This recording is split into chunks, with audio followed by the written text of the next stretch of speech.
संग आपके साथ मैं हूं मीनाक्षी जोशी और मैं हूं आपके साथ ज्योत्सना पाटनी।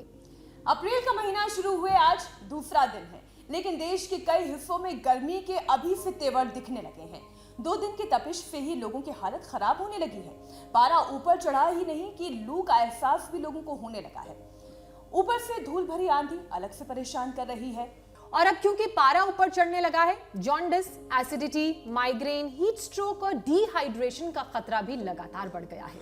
धूल भरी आंधी की वजह से एयर क्वालिटी भी खराब हो गई है और इसका सीधा सीधा असर पड़ता है फेफड़ों पर। अस्थमा और सांस की बीमारी से जूझ रहे मरीजों को भी अब दिक्कतें बढ़ने लगी हैं। ज्योत्सना, केवल लाइफस्टाइल डिजीज और गंभीर बीमारी से ही नहीं, हमें सचेत रहना है इस टेम्परेचर चेंज से होने वाली परेशानियों से भी हमें ध्यान रखना होगा, नहीं तो ये लापरवाही भी जानलेवा साबित हो सकती है। ऐसे में जरूरी है कि गर्मी के मौसम में कैसे रहें, कैसे क्या खाएं, कौन सा योग अभ्यास करें, और आज यही बताने के लिए योग गुरु स्वामी रामदेव हमारे साथ जुड़ चुके हैं। स्वामी जी, बहुत बहुत स्वागत है आपका। स्वामी जी प्रणाम। बहुत बहुत स्वागत है। मैं गर्मी का पूरा उपचार साथ में लेके बैठा हुआ हूँ। खरबूजा, तरबूजा, ककड़ी, खीरा और ये बेल, ये आम का पना, ये ऐसे उपहार हैं प्रकृति के जो इस समय ही हमें उपलब्ध होते हैं और इनका थोड़ा थोड़ा सेवन करते रहें। आज इसके तौर तरीके भी बताएंगे और साथ में ही देखो एक बात बताता हूँ। लोक भाषा में कहावत है, कांटे से कांटा निकलता है। मैं जून के महीने में भी एक बार सुबह पसीना बहा लेता हूँ तो मुझे आज तक लगभग 54-55 सालों में एक बार भी कभी भी लू नहीं लगी, कभी गर्मी नहीं लगी। जबकि मैं पैदा हुआ हरियाणा और राजस्थान के बॉर्डर पर, पूरा हिंदुस्तान का रेगिस्तान से लेकर के और ऊपर हिमालय की बर्फीली चोटियों तक सब जगह घूमा हूँ और एक बार भी मुझे गर्मी नहीं लगी, लू नहीं लगी। एक बार भी मेरे को पेट खराब नहीं हुआ, उल्टी दस्त नहीं लगा, एक बार भी फूड पॉइजनिंग नहीं हुआ, एक बार भी किसी भी प्रकार का कोई पेट में इन्फेक्शन नहीं हुआ। तो क्यों? क्योंकि सुबह एक बार उठ करके योग कर लें, इसलिए योगिक जॉगिंग। ये योगिक जॉगिंग आज मेरे साथ यहाँ बेटे बेटियां हैं, बहुत अच्छे से कर रहे हैं। योगिक जॉगिंग कर लें, सुबह सुबह प्राणायाम कर लें। जो हमारे ऊपर पहाड़ पर हिमालय पर बैठे हुए, यहाँ हिमालय बना रखा है हमने एक, ये योगी कर रहे हैं। भस्त्रिका, कपालभाति कर लें। जिनकी बहुत ही नाजुक प्रकृति है वे आराम आराम से कर लें और जो मजबूत वाले वो हमारी इन बेटियों की तरह मजबूती से कर लें। ये तो बड़ी मजबूत बेटियां, पूरी फ्लेक्सिबिलिटी है इनमें। ऐसे तो सुबह सुबह ये भी कर लें जिससे जितना बन पाए।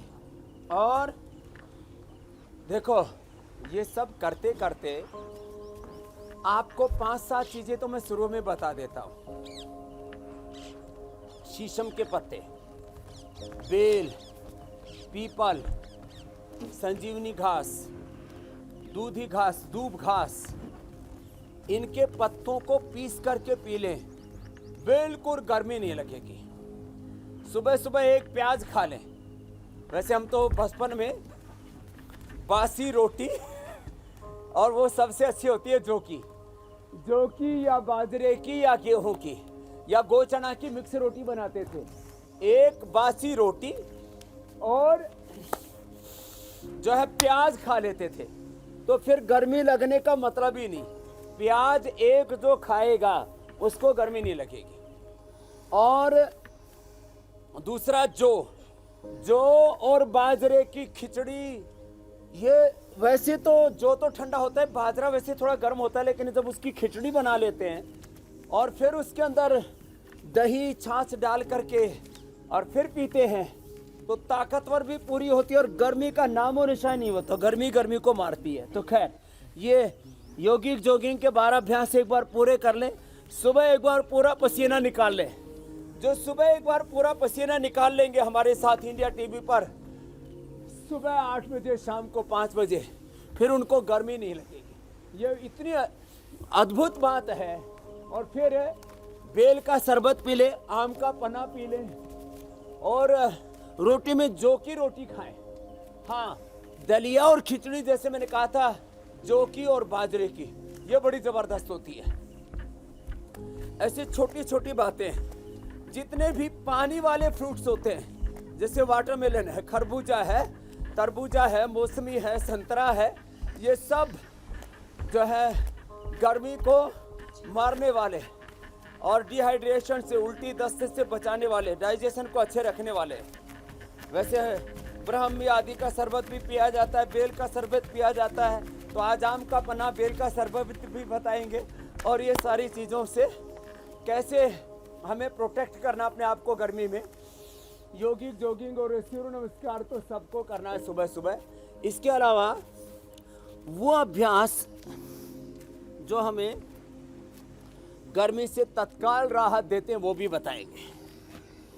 तो एक तो आपकी इम्यूनिटी अच्छी रहनी चाहिए, तो जो योग करेंगे उनकी इम्यूनिटी अच्छी रहेगी। और दही छाछ सुबह पिया करें। शहर वाले उल्टा पुल्टा काम ज्यादा करते हैं। तो ये देखो सूर्य नमस्कार, फिर जो जवान बेटे बैठे हैं, चल बेटा लगाओ, तुम तो दंड बैठक में लगा ले। तो कितनी उम्र है तुम्हारी? 34। बड़ी मजबूत हो, इधर आओ। ये तो 34 में भी बड़ा मजबूती से, देखो हाथ ऐसे रखो, ऐसे करो, ऐसे। आपसे ही मेरा इंस्पिरेशन। तो देखो अब ये आपका बच्चा कितने साल का हो गया है? 10 साल का। 10 साल का बच्चा है और अभी 6 साल की बेटी है। बड़ी मजबूत है ये बेटी। ऐसे ये करना। फिर देखो ऐसे करो बेटा, एक तो या तो ऐसे करो, एक तो ये तरीका है। सुबह 10 से लेकर के 25 तक। सर्दियों में तो मैं लगाता हूँ 500 और गर्मियों में लगाता हूँ 50। कितने? 50। ऐसे। स्वामी जी। जी, मौसम बदलता है तो एलर्जी सबसे पहले पकड़ती है और अलग अलग तरीके की एलर्जीज परेशान करती हैं। फिर चाहे वो स्किन की एलर्जी हो या अगर हम बात करें सर्दी जुकाम भी लोगों को टेम्परेचर चेंज की वजह से हो जाता है। तो इस एलर्जी से बचने का क्या उपाय है?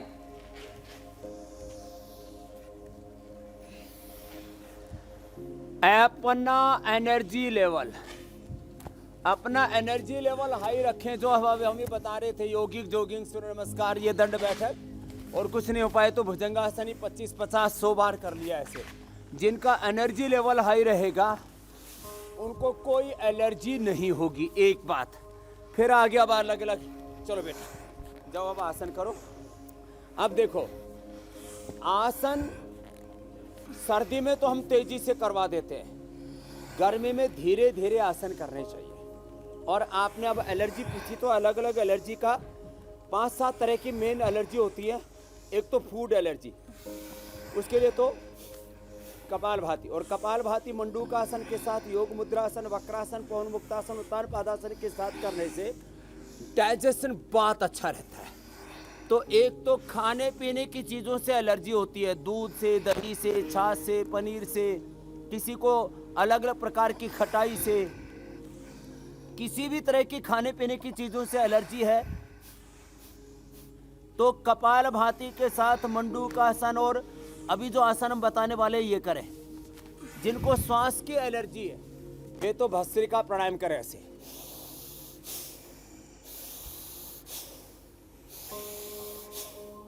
भस्त्रिका, ये 2 प्राणायाम, भस्त्रिका, कपालभाति और अनुलोम विलोम, ये 3 कर लिए तो ना पेट की एलर्जी, ना फेफड़ों की एलर्जी और ना स्किन की एलर्जी। स्किन की भी एलर्जी बहुत ज़्यादा होती है। अब किसी किसी को जो रेसेज बहुत ज़्यादा हो जाते हैं स्किन के ऊपर तो एलोवेरा जेल लगा ले।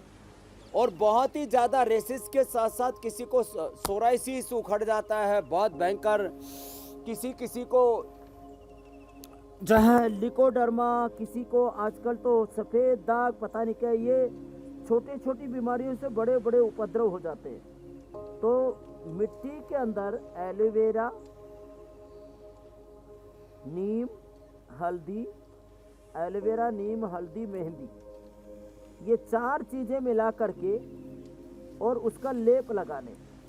विशेष परिस्थितियों में हम सोराइसिस आदि होने पर उसमें थुहर का उसका वो पीस करके उसका पेस्ट बना करके लगा देते हैं। एक कसौंदी बोलते हैं, ददरुघ्न बोलते हैं, उसको भी पीस के लगा देते हैं। अथवा सप्तपर्णी और अमलतास जी इनका भी इस पेस्ट करके लगा देते हैं। तो स्किन की एलर्जी भी नहीं होती है। तो मंडूकासन, शशकासन, योग मुद्रासन, वक्रासन, गोमुखासन, तो ये अंदर से देखो कोई भी बीमारी होती है एक अंग में हमें दिखती है कि स्किन के ऊपर एलर्जी आ गई। आंखों में एलर्जी हो जाती है बहुतों को, गर्मी के बहुतों को कान में एलर्जी हो जाती है। तो आंख के एलर्जी का मुख्य कारण है पेट की गड़बड़ी। गर्म चीज खाना बंद कर दें, वाटरमेलन खाएं और अंकुरित खाएं, खीरा खाएं, जितना हो सके पानी वाले फ्रूट्स खाएं और बेल का प्रयोग करें। सौंफ का पानी पिएं। आज सौंफ का पानी भी, पुदीना का पानी भी बताने वाले हैं। सौंफ और पुदीने का पानी पिएं, बेल का प्रयोग करें, सौंफ का प्रयोग करें, आम का पना लें और इससे आँखों में एलर्जी नहीं होगी। अब जिनको कानों में भी एलर्जी, जितने भी प्रकार की एलर्जी है, इसका मुख्य कारण है देखो पित्त का बढ़ना। अब पित्त बढ़ता है तो उससे हाई बीपी होता है, पित्त बढ़ता है उससे स्किन पर एलर्जी होती है, पित्त बढ़ता है उससे एसिडिटी होती है, पित्त बढ़ता है उससे दस्त लगता है, पित्त बढ़ता है उससे बीपी हाई होता है, पित्त बढ़ता है उससे नींद उखड़ जाती है, पित्त बढ़ता है उससे गुस्सा बहुत आता है, पित्त बढ़ता है उससे पसीना बहुत आता है। बहुत लोगों को पसीना भी बहुत आता है मीनाक्षी बहन। जब पसीना बहुत आए तो शीशम और पीपल, शीशम जो हमने बहुत बताया वो अभी भी देखो शीशम का ये पौधा यही खड़ा हुआ है। शीशम और पीपल तो सभी जानते ही हैं। शीशम और पीपल के पत्तों का रस पिला देते हैं, गोखरू का पानी पिला देते हैं। कितना है भयंकर, किसी किसी के तो हाथ पैर पसीने से भीने होते हैं। सर्दी में तो आता है, गर्मी में तो इतना प्रचंड पसीना आता है वो कोई ऑफिस में भी ठीक से काम नहीं कर पाते हैं। और यदि किसी गृहिणी को पसीना आता है हाथों में तो परिवार में भी पूरा एक अलग प्रकार की चर्चा होने लगती है कि देखो ये खाना हमको बना रही है, कहीं कोई हमको बीमारी तो नहीं हो जाएगी। ऐसा कुछ नहीं है, खाली पित्त बढ़ने से ये समस्या आती है। अब देखो मेरे पीछे कमल का फूल खिला हुआ एक सुंदर सा, ये जो है कमल जो है ये पित्तनाशक होता है। कमल गट्टी की सब्जी खाते हैं, कमल गट्टी की सब्जी भी पित्त शामक होती है। लौकी का जूस तो ये पित्त शामक बहुत ही जबरदस्त होता है। तो लौकी, एलोवेरा और वीटाग्रास, इन 3 चीजों का सेवन करना चाहिए जिनका बहुत अधिक पित्त बढ़ा हुआ है। तो वक्रासन, तो छोटी छोटी चीजें उनको कम जो है कम से कम उनको 15-20 मिनट से लेकर के आधा घंटे तक ठंडे पानी से स्नान करना चाहिए। अब ये उनको ना सिरोधारा की जरूरत है ना किसी नेचुरोपैथी के सेंटर में जाने की जरूरत है। आधे घंटे तक ठंडे पानी से स्नान कीजिए। गुजराती और कुछ प्रांतों में तो ऐसे लोग हैं जो गर्मी में भी गर्म पानी से नहाते हैं। बताओ, प्रकृति के विरुद्ध चलते हैं। अरे गर्मी बढ़ गई है तो ठंडे पानी से नहाओ। अच्छा, अब इसके पीछे एकदम से ठंडे वजह पानी स्वामी से जी मत वो लोग नहाना, ये धीरे-धीरे बताते ऐसे अभ्यास हैं बनाना। कि शरीर की सारे नसें खुल जाती हैं और अगर कोई दर्द है तो उसमें राहत मिल जाती है, इसलिए गर्म पानी से नहाते हैं। तो क्या गर्मियों में ऐसा नहीं करना चाहिए? ऐसा मीनाक्षी जी गलत है। ना ना ना, देखो ये गलत है। जैसे ही आप ठंडे पानी से नहाओगे तो बॉडी रिएक्ट करती है और जो है गर्मी बढ़ जाती है शरीर के अंदर। और गर्म पानी से नहाने के बाद दिसंबर जनवरी में ठंड लगेगी और ठंडे पानी से नहाने के बाद गर्मी लगेगी। तो ये बॉडी जो है ना, ये बड़ी जो है बहुत जबरदस्त तरीके से परमात्मा ने बनाई है। तो चमत्कारी है। मैं बहुत स्वामी जी, ठंडे पानी आपने की बात हमें, नहीं कर रहा हूँ। अलग अलग एलर्जीज के बारे में बताया। अब धूल की अगर बात की जाए तो धूल भरी आंधी के कारण भी एयर क्वालिटी जो है वो खराब हो चुकी है और इस सिचुएशन में सबसे ज्यादा दिक्कत अस्थमा के मरीजों को होती है। तो वो लोग इससे कैसे बचें? चलो अब एक का करके बता देते हैं। धूल भरी आंधी में और अलग अलग प्रकार के, चाहे वो इंडस्ट्रियल पॉल्यूशन है, चाहे वो एग्रीकल्चर वेस्ट का पॉल्यूशन है, फैक्ट्री जो है व्हीकल्स का, ऑटोमोबाइल का पॉल्यूशन है, और वैसे तो रेडिएशन का और तमाम तरह का पॉल्यूशन। तो चारों तरफ इतने प्रकार के पॉल्यूशन हैं। उनसे बचने के लिए एक तो देखो प्राणायाम तो सबके लिए ज़रूरी है। दूसरा स्वासारी क्वाथ पी लें, गिलोय तुलसी का क्वाथ पी लें। और हमने तो स्वासारी गोल्ड, लक्ष्मी विलास, संजीवनी वटी, और करक्यूमिन गोल्ड, और यहाँ तक कि मैं कहता हूँ दूध में थोड़ा सा हल्दी, सिलाजी, च्यवनप्राश का सेवन कर लें, फेफड़े जिनके मजबूत होंगे। देखो हम तो धूल भरी आंधियों के बीच में ही पैदा हुए और अभी भी पूरे देश में ऐसे घूमते रहते हैं, दुनिया में घूमते रहते हैं और जंगल में रहते हैं तो वहाँ पर भी बहुत सारी धूल उड़ती रहती है, कभी असर क्यों नहीं करती? तो फेफड़े भी मजबूत होते हैं।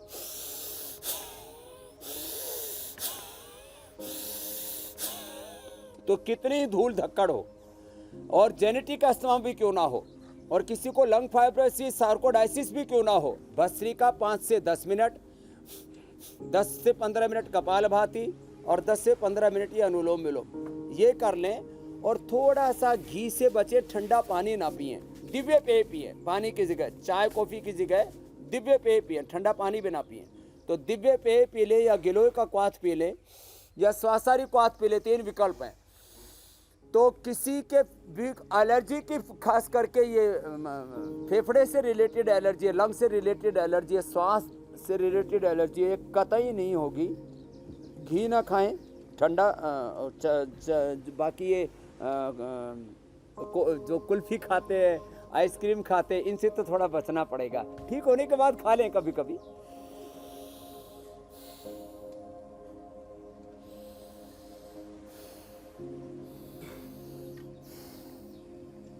अच्छा स्वामी जी, हमने देखा है कि गर्मियों के मौसम में एसिडिटी की भी समस्या लोगों को बहुत परेशान करती है और एसिडिटी के कारण कई बार माइग्रेन अटैक भी आने लगता है, तो इसके लिए कोई कारगर उपाय बताएं।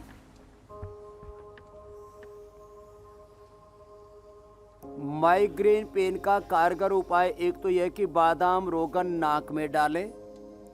बादाम रोगन अथवा गाय का घी ये नाक में डालना चाहिए। बादाम रोगन 1-1 चम्मच सामान्य दूध में, न ठंडा न गर्म, उसमें डाल करके पी लें। मेधावटी ले लें।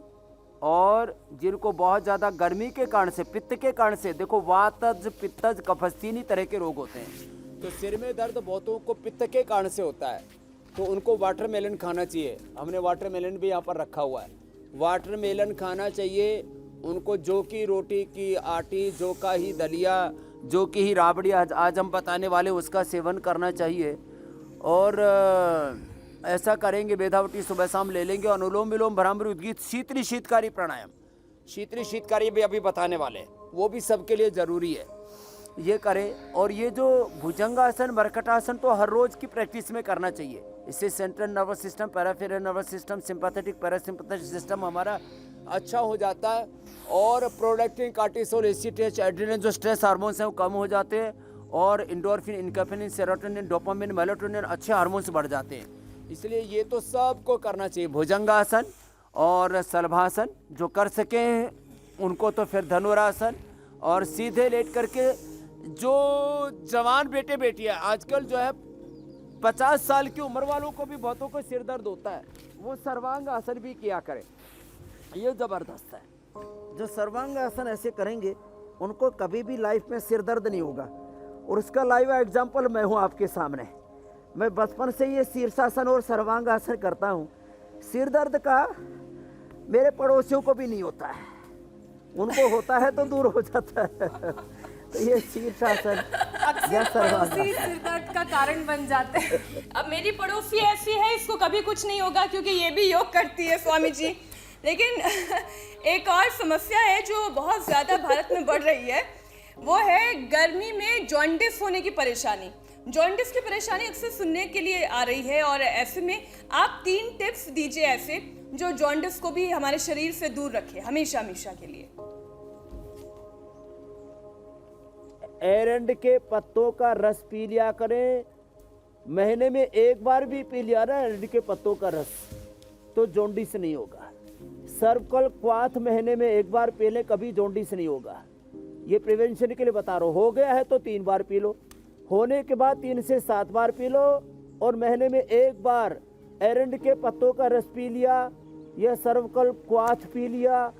अथवा जो है प्रिवेंशन के लिए जिनका लीवर पहले से वीक है, लिवोग्रिट और लिवामृत 1-1 गोली खाली पेट खा ले, कतई ये जॉन्डिस की प्रॉब्लम नहीं होगी। और अब उत्तान पादासन, लोकासन, पवन मुक्तासन, ये तो इसके लिए रामबाण है।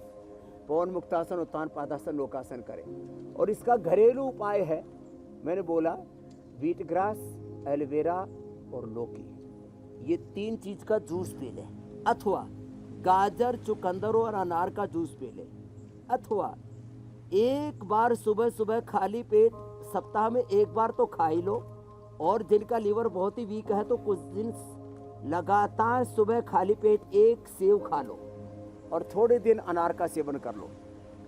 जिंदगी में जॉन्डिस नहीं होगा। मैं तुम्हारे सामने हूँ, मुझे जॉन्डिस हो ही नहीं सकता। क्यों?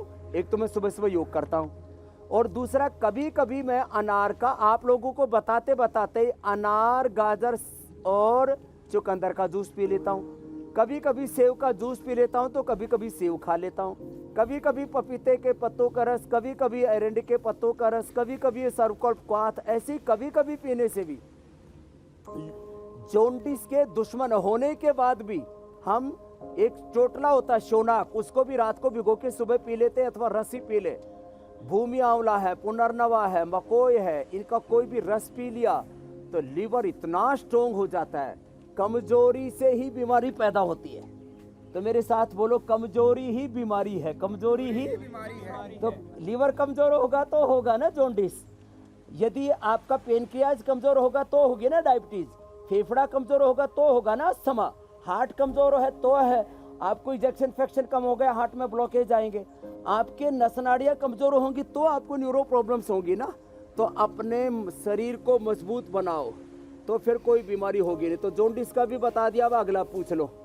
स्वामी जी, गर्मी में सिर्फ सेहत ही नहीं बल्कि सुंदरता भी खतरे में पड़ जाती है, और ये बहुत सारे लोगों की समस्या है। धूप, गर्म हवा से चेहरे और स्किन को कैसे बचाएं, ये भी आप आज हमारे दर्शकों को बताइए।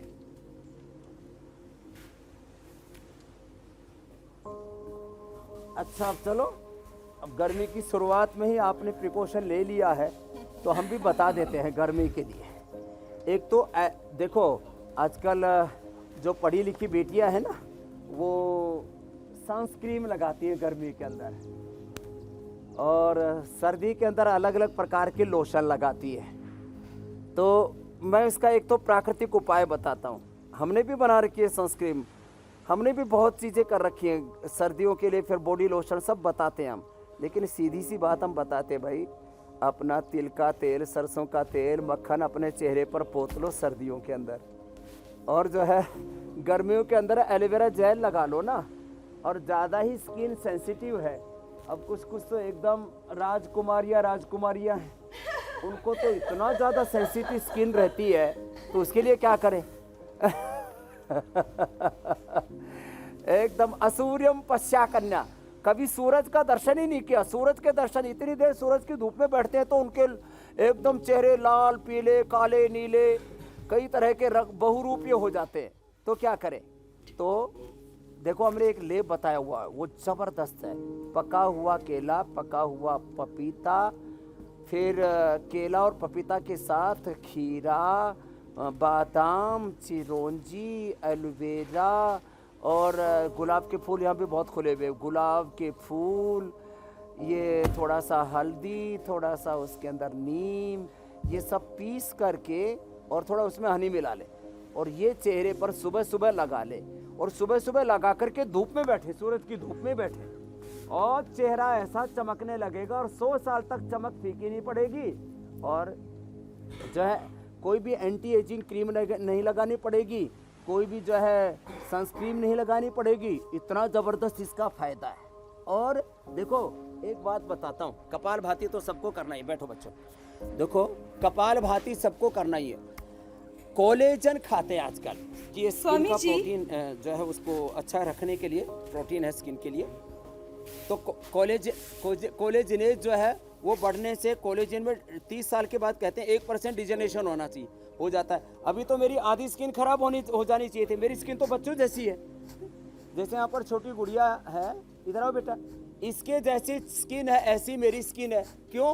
क्योंकि मैं सुबह सुबह आंवला एलोवेरा गिलोय पी लेता हूँ, आंवला एलोवेरा गिलोय पी लेता हूँ, और कभी कभी एलोवेरा जो है वो जेल है वो चेहरे पर लगा लेता हूँ। इधर आओ। स्वामी जी, अब हम कपाल भाती जैसे करते इस हुए गुड़िया की चेहरे वो की भांति skin है, भांति के सवाल भी ऐसे ले ही मेरे लेते चेहरे हैं की जो skin है। अलग अलग रोगों से जुड़े हुए आ रहे हैं। ले लो ले लो ले लो। स्वामी जी, लतिका का सवाल है, पिछले 5 साल से उन्हें बुखार रहता है, पैरों में जलन की शिकायत है, सूती कपड़ों के अलावा वो और कोई फैब्रिक नहीं पहन पाती हैं। ऐसे में उन्हें क्या करना चाहिए? और बुखार भी जो है वो 99 और 100 ये टेम्परेचर बना रहता है। उनको जीरा धनिया सौंफ गिलोय और एलोवेरा ये सुबह सुबह पी लेना चाहिए। जीरा धनिया सौंफ को तो रात को भिगो दो और सुबह उसका नितरा हुआ पानी ले लो। फिर दूसरे दिन ऐसे 3 दिन तक वो उसको सर्कुलेशन में रहेगा। 3 दिन बाद फिर बदल दीजिए जीरा धनिया सौंफ को। उसमें गिलोय रात को भिगो करके सुबह उसको कूट करके उसका रस मिला दे और एलोवेरा पिला दे। उनका बुखार उतर जाएगा। उनका पूरा देखो, बुखार अंदर का रिएक्शन है। बुखार कोई बीमारी नहीं है। कहीं बॉडी में इन्फ्लेमेशन होता है, बॉडी के अंदर कहीं इन्फेक्शन होता है, कोई छोटा मोटा बैक्टीरिया वायरस चला जाता है, बॉडी रिएक्ट करती है। तो एक ये बहुत बड़ी साइंस बता रहा हूँ। बुखार इंडिविजुअली कोई बीमारी नहीं है, दर्द अपने आप में कोई बीमारी नहीं है, जुकाम कोई बीमारी नहीं है। आपके फेफड़े में कुछ गड़बड़ है, गले में कुछ गड़बड़ है, उसका रिफ्लेक्शन सर्दी जुकाम बुखार के रूप में होता है। आपके अंदर कुछ बॉडी में इन्फ्लेमेशन है, कोई इन्फेक्शन है, तो ये जीरा धनिया सौंफ एलोवेरा और गिलोय ये पिएंगे सुबह सुबह खाली पेट, तो कितना ही खतरनाक बुखार हो उतर जाएगा और उनका स्किन भी अच्छा हो जाएगा। ये सब पीने से उनकी इम्यूनिटी भी बढ़ जाएगी स्किन की। कॉटन के अलावा दूसरे कपड़े भी पहन सकेंगे। और एक खास बात बताना चाहता हूँ, एक हमने ज्वरनाशक वात ज्वरनाशक वटी भी बना रखी है, उसका भी सेवन कर सकते हैं। नहीं तो गिलोय घनवटी सुबह दोपहर शाम 1-1 गोली से शुरू करें, बाद में 2-2 गोली भी खा लें। 1 दिन से लेकर के 1 सप्ताह में मैक्सिमम उनका बुखार ठीक हो जाएगा। 1-2 महीने लगातार प्रयोग कर ले तो जिंदगी में कभी भी बुखार नहीं आएगा, जैसे स्वामी रामदेव को अच्छा नहीं आया। स्वामी जी, एक छोटा सा सवाल अब मेरा अगला है, ये प्रश्न ले लो कंफ्यूजन भी है। अक्सर आप कहते हैं कि अगर अंदर बहुत ज्यादा गर्मी है तो शीतकारी कर लेनी चाहिए, उससे आराम मिलता है। तो ऐसे में अगर जिन लोगों को बुखार है, ये सिर्फ एक सवाल है, ये क्वेरी है, तो जिन लोगों को बुखार है क्या वो भी शीतकारी कर सकते हैं? हाँ, देखो 3 तरह से बुखार होता है। एक तो बॉडी में पेन होने से, दर्द होने से बुखार होता है, जैसे किसी को अर्थराइटिस है तो उसको भी बुखार हो जाता है। किसी को कफ बढ़ने से बुखार होता है, तो कफ बढ़ने से बुखार होता है तो सरसों का तेल नाक में डालने के लिए और भस्त्रिका कपाल भाती करने के लिए बोलते हैं। कई बार तो अनुलोम विलोम भी वो कर पाएंगे। पित्त बढ़ने से बुखार होता है, बहुत ज़्यादा शरीर में गर्मी बढ़ गई तो शीतकारी से दूर हो जाएगी, वो अनार से दूर हो जाएगी। अनार उसको खिलाएं, बेल खिलाएं, बेल से अनार से और जौ का ही दलिया खिलाएं उसको, तो उससे उसकी गर्मी दूर हो जाएगी। और ये शीतकारी करो, सब जीवा बाहर निकालो, इससे भी बुखार दूर हो जाएगा। तो पित्तज बुखार जो है शीतकारी से, वातज बुखार अनुलोम विलोम से, और कफज बुखार भस्त्रिका कपाल भाती से दूर होगा। पित्तज बुखार के लिए जो है ये क्योंकि गिलोय तो त्रिदोषनाशक की है, उसमें व्हीट ग्रास और जवारे के रस के साथ एलोवेरा और सौंफ धनिया इनका पानी पिलाएं और महासुदर्शन घनवटी आदि दें। जो वातज ज्वर होता है वो गिलोय से ही दूर हो जाता है। तो 3 प्रकार का मुख्य रूप से ज्वर होता है, और किसी बैक्टीरिया वायरस से होता है तो फिर उसमें ये चिरायता कुटकी ये सब अंदर के कोई बैक्टीरिया और वायरस भी उनको भी खत्म करते हैं, चिरायता कुटकी और गिलोय। तो इसलिए ये अलग अलग प्रकार के बुखारों के बारे में बता दिया। और ये शीतकारी जो है वो पित्तज बुखार के लिए तो जबरदस्त होता ही है जी। स्वामी जी, एक सवाल हापुड़ से आया है। ये जानना चाह रहे हैं कि इनको बचपन से ही सुनाई कम देता है, कम सुनने की आदत है, तो ऐसे में उपाय जानना चाह रहे हैं। पुनीत त्यागी का सवाल है। तो देखो, जिनको सुनाई कम देता है उनको यहाँ से दबाना चाहिए और अनुलोम विलोम करना चाहिए, कर्ण रोगांतक प्राणायाम वो करना चाहिए। ये सुनाई कम देता हो तो यहाँ से दबाएं। बचपन से ही आई साइट वीक है, दिखाई कम देता हो तो यहाँ से दबाएं। बचपन से ही फेफड़े कमजोर हैं तो यहाँ 20 से दबाएं। और बचपन से किसी की किडनी कमजोर होती है, जो एक्यूप्रेशर पॉइंट है वो एक बार फिर बता दें, दाएं हाथ में या बाएं हाथ में? तो यहाँ से दबाएं। ये दोनों हाथों में है, दोनों पैरों में। छोटी उंगली और उसके पास वाली उंगली उसके नीचे यहाँ, देखो यहाँ से जस्ट जैसे ही ये हथेली शुरू होती है तो यहाँ दबाएं, ज़्यादा ऊपर नहीं दबाएंगे। ऊपर दबाएंगे तो फिर ये दाईं तरफ लीवर का, बाईं तरफ हार्ट का पॉइंट आ जाएगा। यहाँ ये कान का है और पहली दूसरी उंगली इधर से ये, इनके नीचे ये आँख का है और इन दोनों के बीच में यहाँ फेफड़े का है, यहाँ फिर ये किडनी का है, यहाँ जो है फिर ये लीवर का और फिर बाईं तरफ में पेनक्रियाज का वो शुरू हो जाता है। ये यहाँ पर ये थायराइड का है, यहाँ पर ये पेट गड़बड़ हो जाता है तो यहाँ ये पेट का है, और ये स्ट्रेस का और साइनस का है ये सारा। और सारे शरीर में दर्दें, पूरे शरीर में ब्लड सर्कुलेशन की प्रॉब्लम है, जिनको MND है, SLE-MS ऑटोइम्यून डिजीज़ हैं, जिनको किसी भी प्रकार की न्यूरोपैथी है और पार्किंसंस है, कई प्रकार की दिक्कतें हैं ब्लड सर्कुलेशन से रिलेटेड, दर्दें हैं पूरे शरीर में, तो ऊपर से और यहाँ से लेकर के यहाँ तक पूरा चैनल दबा दें तो ये भी बड़ा प्रभावी है। और जिनका पेट गड़बड़ रहता है तो पैर ऐसे मोड़ो बेटे, ऐसे।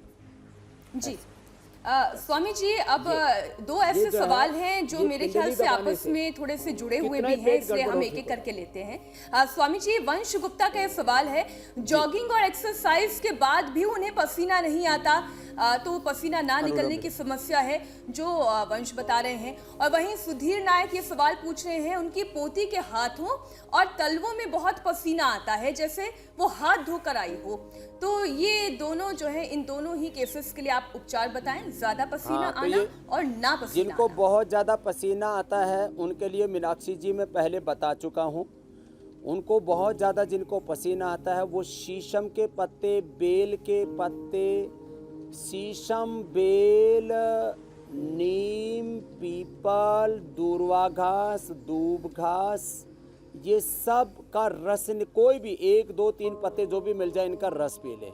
रोज़ सुबह जौ के दलिए का सेवन करें, जौ का दलिया या जौ की राबड़ी बना करके खा लें, जौ के आटे की रोटी खाएं, तो इससे जो है बेल का सुबह सुबह प्रयोग करें, वो उससे जिनको ज़्यादा पसीना आता है वो दूर हो जाएगा। अब जिनको कम पसीना आता है वो क्या करें? जिनको कम पसीना आता है वो दूध के अंदर हल्दी, शिलाजीत और केसर का सेवन किया करें। दूध में हल्दी, शिलाजीत, केसर और 2-2 गोली गिलोय घनवटी, 2-2 गोली नीम घनवटी और कायाकल्पटी खा लें। उनके रोमकूप पूरे खुल जाएंगे। और मिट्टी का लेप लगाया करें। मिट्टी के अंदर हल्दी, अदरक,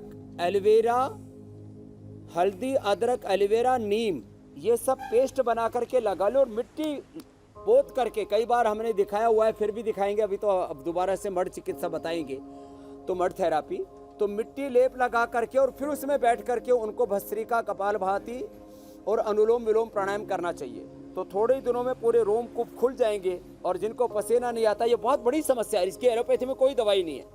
तो कायाकल्पटी 2-2 गोली खाली पेट, नीम और गिलोय घनवटी 2-2 गोली खाने के बाद ले लें, मड थेरापी करें और दूध में हल्दी, शिलाजीत और केसर थोड़ा डाल करके पी लें। तो जिनको पसीना नहीं आता, पसीना आने लगेगा। बाकी हमारे साथ जो सूर्य नमस्कार, योगिक जोगिक, दंड बैठक, जो जितना कर पाता उतना कर ले, पूरा पसीना आएगा। मैं रोज गर्मी के अंदर आधा से 1 लीटर की तरफ पसीना बढ़े। बहाता मेरा एक सवाल है आपसे, उससे पहले हमने अक्सर देखा है कि विटामिन डी की कमी आजकल सबसे ज्यादा लोगों को है। कुछ लोगों के लिए संभव नहीं हो पाता कि वो सुबह की या शाम की धूप लें उनके काम की वजह से। तो ऐसे में क्या सप्लीमेंट्स लेना सही उपाय है या इसके लिए कोई आयुर्वेद में, योग में उपाय है? देखो, सबसे अच्छा उपाय है कि सूर्य की धूप में ही बैठें, ये इसका तो कोई विकल्प ही नहीं है। दूसरा इसका उपाय है कि जो है अंकुरित खाएं, थोड़ा फ्लैक्सीड का रोज़ इस्तेमाल करें। और लाइकिन से हमने विटामिन डी बना दिया है, प्लांट बेस्ड है ये, 100% नेचुरल ऑर्गेनिक है। तो लाइकिन जो पेड़ पौधों के ऊपर एक जो खरपतवार जैसा लगता है देखने में, तो मीन्स ऐसे घास जैसा लगा दिखता है, उसका एक्सट्रैक्ट करके हम निकाल लेते हैं। तो जितने भी जो है ये पेड़ पौधे होते हैं उनके ऊपर लाइकिन लगा रहता है, उस लाइकिन से हमने इसको तैयार किया है, तो उससे विटामिन डी की पूर्ति हो जाती है। वैसे जो सुबह सुबह दूध, दही, छाछ, मैं बोल रहा था शहर वाले उल्टा करते हैं, रात को लेंगे दही छाछ, सुबह पियेंगे दूध के साथ कॉर्नफ्लेक्स और उसमें फिर नमकीन और पता नहीं क्या क्या खाएंगे, पराठे खाएंगे। तो सुबह दही, दोपहर छाछ, रात को दूध, ये सही तरीका है। जी। इसको अपनाएंगे तो कोई प्रॉब्लम नहीं आएगी। बाकी तो सब बच्चे हमारे यहाँ पर योगा और अभ्यास स्वामी कर जी, ही रहे हैं। समय का चक्र अब भी तेजी 8:30 से आगे बहुत बढ़ कुछ रहा है। नई नई चीजें बताते हैं, तो आज भी बता देते हैं। तो इसी के साथ अब हम कार्यक्रम के उस हिस्से तो की तरफ आगे एक बढ़ तो ही ये चुके हैं, ऊपर आप बढ़ मुसल चुके में- हैं। तो गर्मी में ऐसा क्या खाएं, क्या पिएं जो सेहत को भी तो- तंदुरुस्त रखे और मन को भी खुश रखे? देखो, एक तो ये है, आम को ऐसे उबाल लिया, आम को हल्का सा उबाल लेते हैं, उबाल करके और फिर इसको मिक्सी में घोट दो बेटा, इसको मिक्सी में घोट देते हैं आम को मिक्सी में घोट करके, और जो है ये जो बाजरा है और जो है उसके तो आम का पना बनाएंगे। बेल को जो है इसको हल्का सा इसको तोड़ करके और फिर इससे ये देखो, ये हमने रख रखी है, इसको हल्का सा स्टीम दे देते हैं और इससे शरबत बना लेते हैं। ये जौ और ये बाजरा, इसको थोड़ा सा रात को एक बार पानी में भिगो देते हैं, पानी में भिगो करके और फिर ऐसे उखल मुसल में डाल करके और इसको फिर कूटते हैं, तो इसका छिलका जो कड़वापन होता है वो दूर हो जाता है। और पानी में भिगोने से, इतने पानी में भिगोएं, पूरे पानी में ना भिगोएं, बस इतने पानी में भिगोएं कि गीला हो जाए, तो इसका यह छिलका उतर जाएगा। स्वामी जी, बहुत फिर दिनों इसको के बाद फेंट करके इसका ओखली छिलका देखी है। उतार दें, ऐसे जो को भिगो देते हैं इसका भी छिलका उतर जाता है। और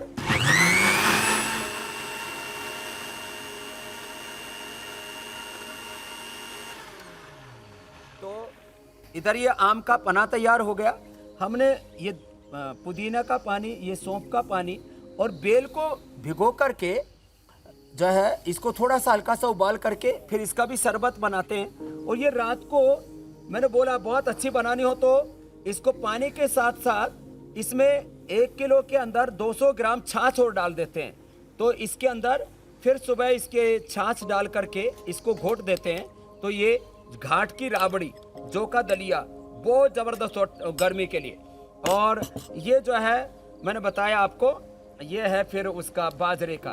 तो देखने में बाजरा गर्म होता है, लेकिन इसको रात को पका करके रख दिया और फिर सुबह इसमें छाछ डाल करके पिएंगे तो फिर गर्मी किसी को नहीं लगेगी, एकदम गारंटेड बात है। बताएं स्वामी जी।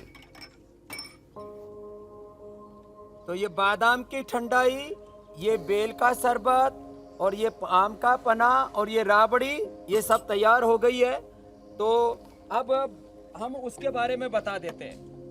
जो कढ़ी पत्ता है, कढ़ी पत्ता से एक तो डाइजेशन बहुत अच्छा रहता है, और कढ़ी पत्ता इसको पीस करके यदि माथे में लगाते हैं तो इससे बाल बहुत अच्छे सिल्की सिल्की बाल हो जाते हैं, डैंड्रफ दूर हो जाता है। और ये कढ़ी पत्ता जो है ये हमारे स्किन को भी बहुत अच्छा करता है।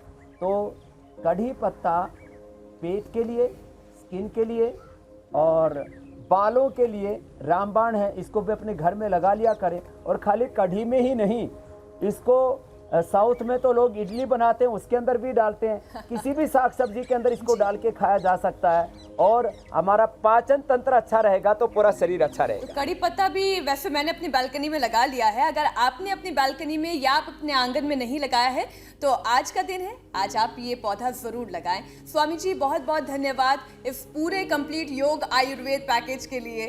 धन्यवाद। स्वामी जी प्रणाम।